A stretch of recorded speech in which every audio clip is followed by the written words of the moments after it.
To that firstborn child born into a heart unhealed from childhood trauma, I apologize. To my firstborn, I apologize.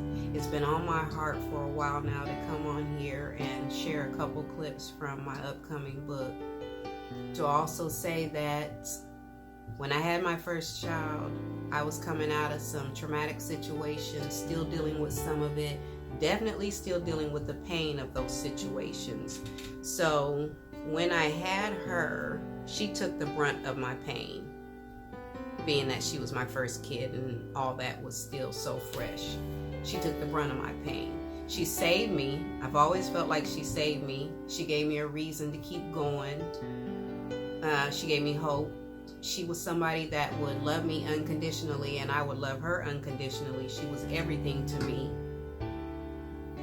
And at the same time, though, it was a daily battle in my head trying to protect her and keep her from dealing with the same things that I was dealing with. I wanted to make sure that nobody would molest her, rape her, beat her, do anything to hurt her.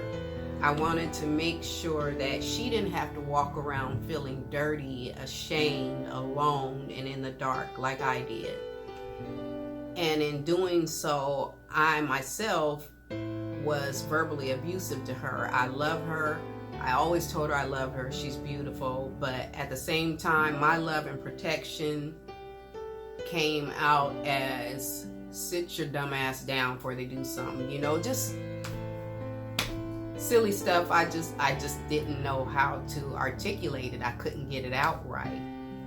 And I just wanted to share. But first I want to say forgive me for some of my language in the book. When I write some of those clips, I'm writing in the moment where my head was back then. So that's what you're getting. Also, I want to say I don't write to paint a pretty picture. I write raw and unfiltered, the reality of the situation, in hopes that some of you might see your ugly reflection in my writing.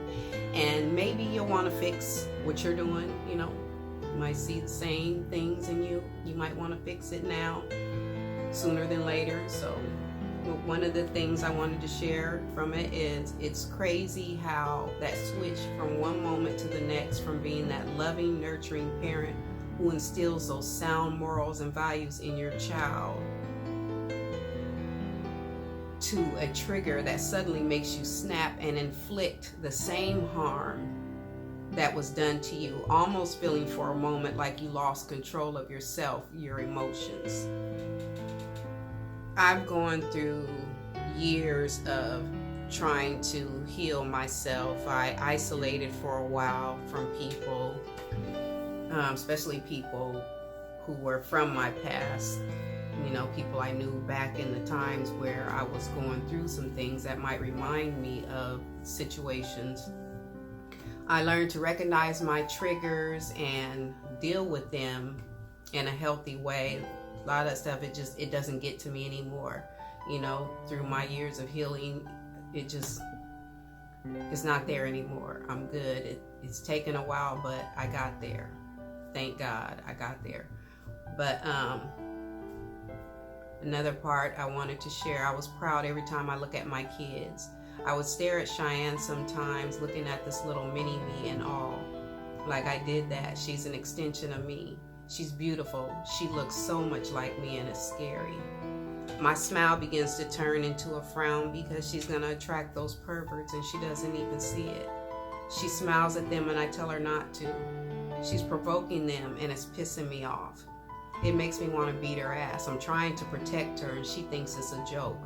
Dumbass, they're going to hurt you. If you only knew what they were thinking, you wouldn't be so friendly. Those were the battles in my head, the battles that were mine, not hers. But those were the thoughts that I was having when I would look at her. I mean, like, she's a reflection of me. She looks so much like me, and I just think of the things that were done to me, and I'm like, Cheyenne, stop being so friendly to these people. She's just a baby, so of course it was innocent on her part. She knew it no better. She wasn't trying to do anything, but these are the battles that were in my head. This is what I was dealing with. You know, I'm like, don't smile at them, don't speak to them, don't go near them. You know, they're gonna hurt you, they're gonna want to do something to you. And I just didn't know how to deal with it. I have a great relationship with her, always have, still do to this day. Love her, she knows I love her, she loves me. We're great. Great relationships with all my kids.